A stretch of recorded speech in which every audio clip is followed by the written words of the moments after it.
Here are the notes for 6.3, Polarization and Induction. So first up, polarization. Polarization is when the negatives on an object move to one side, making one side positive and the other side negative. Overall, though, they don't leave the object and the object stays neutral.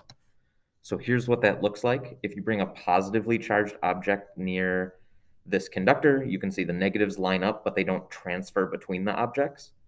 If you bring a negative object, then they're repelled and they just move down to the bottom. So we say an object is polarized when it has all of its negatives kind of lined up on one side, leaving the other side positive. And if we see the negative rod come in again, so you can say they move all the way to the other side, leaving the top side positive. In an insulator, this still happens, but it's just a weaker polarization. So remember, in conductors, electrons are free to move pretty much wherever, but in insulators, they're not as free to move, so they just move a little bit. So we would say this is like weakly polarized or partially polarized, just because they can't move all the way to the other side like they can in a conductor. So here's what we would do to draw polarization, and this one specifically is a conductor with a negative object. So when we draw these polarization ones, we want to check and see if it's a conductor or an insulator, so we know if it's fully polarized or just partially polarized or weakly polarized. So here we start with a negative object, and we have a neutral object. You bring the negative object close, the neutral object becomes polarized, so overall it's still neutral, but since it's a conductor, the negatives just get repelled all the way to the other side, leaving a negative end and a positive end, but overall the object is still neutral. If we do it with a positive object, then the opposite happens. It just gets attracted to the other side. If they don't touch, they're not going to transfer charges. So our object here stays overall neutral, but this time it's polarized with the negatives on the left side. If we do this with an insulator, here they just move a little bit. So same process. The negative object here repels the negatives in our insulator, but again, since it's an insulator, they only move a little bit. So they just go from neutral and they just move a little bit. So they kind of stay around the positive charge they were close to and just line up on the other side of it because they get repelled by this negative object. If we do the same with the positive object, it just looks like that. So we start here, they move a little closer because they get attracted, but again, insulator, so they can't line up all the way on the left-hand side like they would in a conductor. Next up is induction. Induction is kind of a combination of polarization and grounding.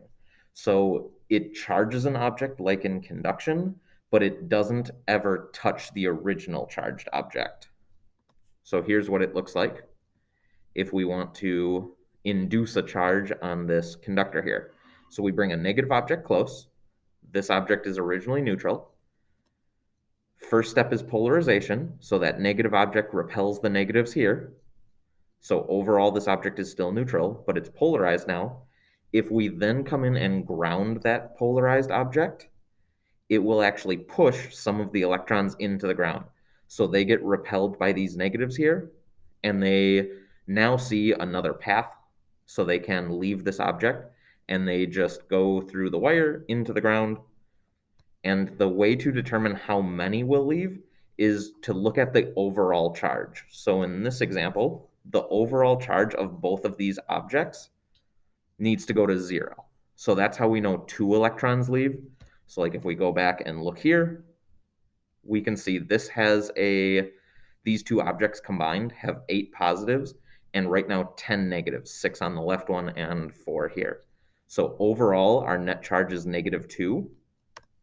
And through induction, the overall net charge for both objects combined has to become 0. So that's why 2 electrons leave, because then we have 4 protons here for 8, and then 6 and 2 for 8 electrons, making our overall charge 0. During this process, we're not going to transfer any charges between the 2 objects, just between this object here and the ground. At the end of that, then we can pull the object away, the original negatively charged object, and that just leaves us with a positively charged object that was originally neutral. Here's that same example, but now with a positive object. So here we bring that close, it polarizes, we touch that object to the ground, and it is going to pull charges out of the ground. Specifically, it will pull 4 charges out of the ground and become -4 for its net charge, because the overall charge for both objects has to become 0. So that's why we're pulling 4 negatives out of the ground, just to make the overall charge for both 0, because then we have 4 and 4, 8 positives, and then 4 and 4 more, 8 negatives, overall charge, again, 0. Then it is now negatively charged. So if we pull that positive object away, they just spread out again, and now we have an object here that has an overall net charge of -4.